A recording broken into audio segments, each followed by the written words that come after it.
Hello everyone, welcome to the Lightning Ball channel. In the last episode we talked about Hinata and the powerful knights from the Western Holy Church had their monthly conference between the two wings serving the Pope, the Holy Knight Order led by Hinata, and the Imperial Knights directly under the Pope.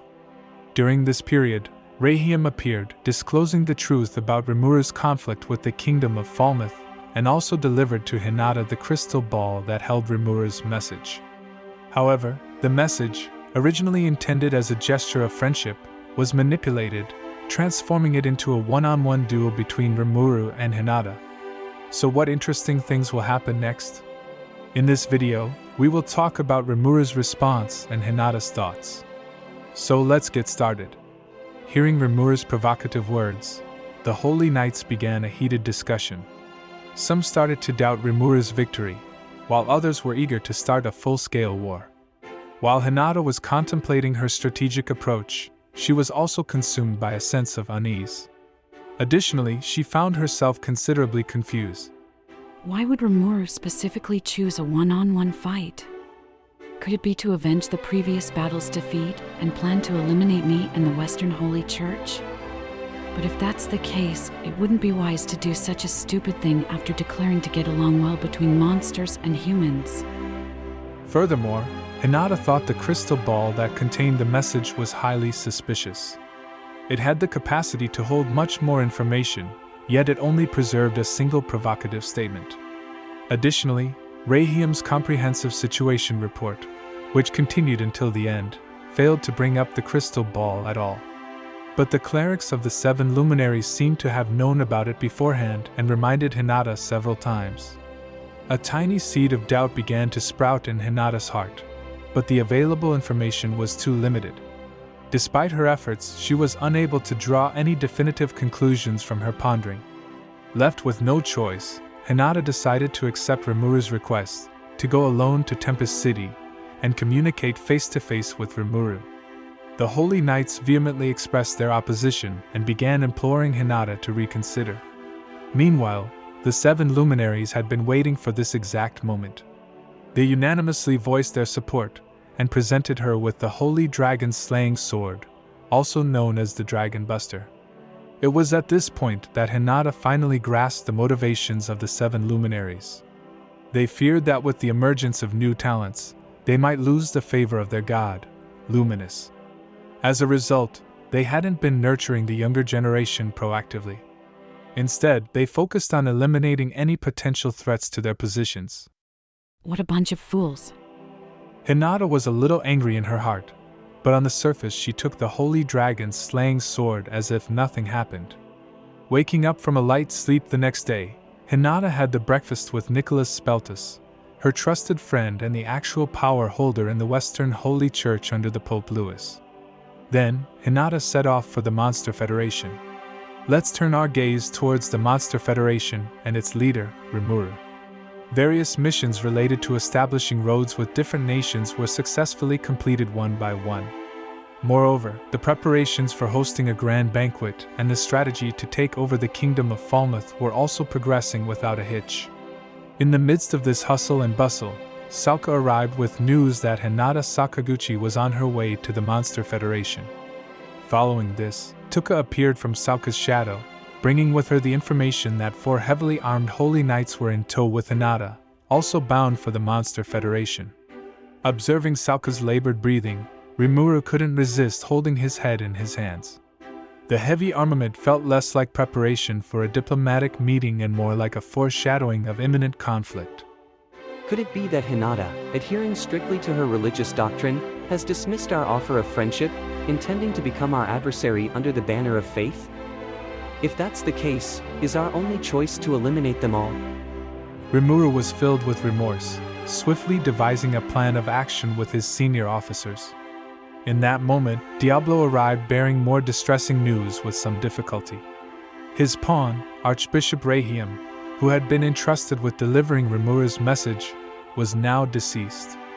Although the exact cause of death remained uncertain, the likelihood of it being a murder was very high. Consequently, rumors began to circulate among the countries neighboring the Kingdom of Falmouth, speculating that the Archbishop's demise was the result of the conspiracy of demons. Under the banner of eradicating demons, several nations dispatched their temple knights to the kingdom of Falmouth, amassing a formidable force of 30,000 knights. On this point, Soyai was somewhat ashamed, because he couldn't investigate the factional structure within the church, and he couldn't judge who was secretly directing this matter. Diablo's face darkened, colored by a touch of regret for not thoroughly understanding the circumstances before deploying Rahim. His lack of knowledge about the Western Holy Church's power structure had not only placed an unwarranted accusation on himself, but also thrown a wrench into his carefully laid plans. Observing Diablo's silent dismay, Cheyenne began to console him in her unique style. Rimuru also chimed in, assuring that this was not a significant setback, and he still had complete trust in Diablo's capabilities. Buoyed by this dual reassurance, Diablo regained his confidence. Shuna brought an Adelman on the meeting, an undead being who had been defeated by her during the Claimant siege and who had served as a counselor to the Western Holy Church centuries ago. She hoped to glean insider knowledge about the church from him. Following short introductions, Adelman began to share his information. The Western Holy Church was originally just an organization spreading the doctrine of luminous God, and did not have a so-called military department. However, in order to protect the safety of the missionaries, the Pope gave each country a generous budget, allowing them to establish their own temple knights. Situated above the ranks of the knights were the Imperial Knights, the personal bodyguards of the Pope, who held the authority to directly command each order of the temple knights. This implies that, given the mobilization of the temple knights from various countries, members of the Imperial Knights have likely been dispatched. Among them, the most potent individuals are the three battle sages, Sari of the Blue Sky, Grigori of the Giant Boulder, and Glenda Atlee of the Raging Sea, who are part of the Imperial Knights and are particularly suspicious. With reliable intelligence in hand, Rimuru began to assign specific tasks. Firstly, several groups would be sent to assist the former king of Falmouth. These groups included the Goblin Riders led by Gabuda, the Flying Dragon group led by Gabru, also known as Hiryu, as well as a part of Benimaru's Kurenai, also known as the Red Flame group, and the Green Corps. They would provide reinforcement to Yum's side. Only a small number of troops would stay to guard Tempest with Storm Dragon, Veldora. As for the Templar Knights amassed by the enemy, Diablo was quite furious. He planned to single-handedly confront the 30,000 knights, aiming to track down the original culprit who has been playing with him. Just as Rimuru was wondering whether to tell Diablo not to be so reckless, Benimaru expressed agreement with Diablo's plan. Following this, the discussion about dealing with the Falmouth Kingdom was swiftly concluded. Next, it was about dealing with Hinata and her group. According to the latest report, following Hinata and the four Holy Knights, the Western Holy Church deployed an additional 100 cavalry.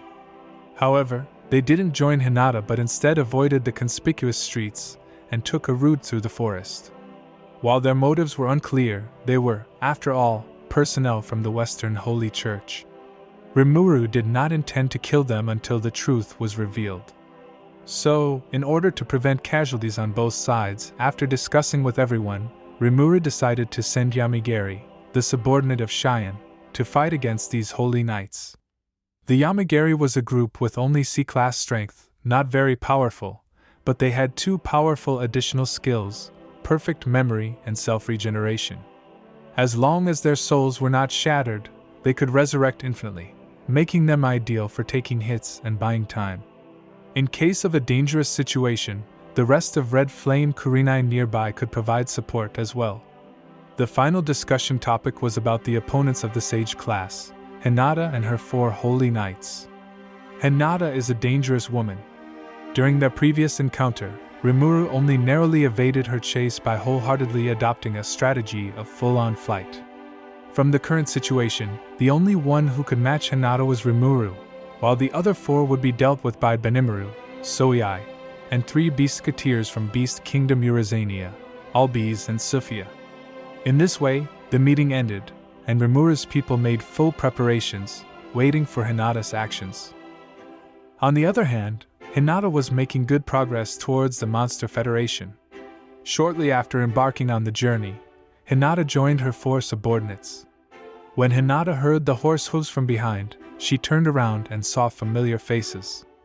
The 4 team leaders, Arnaud, Bacchus, Lytus, and Fritz, concerned for Hinata's safety, decided to accompany her. After a 10-day journey, the weary group finally arrived near the Monster Federation, in the kingdom of Blumend.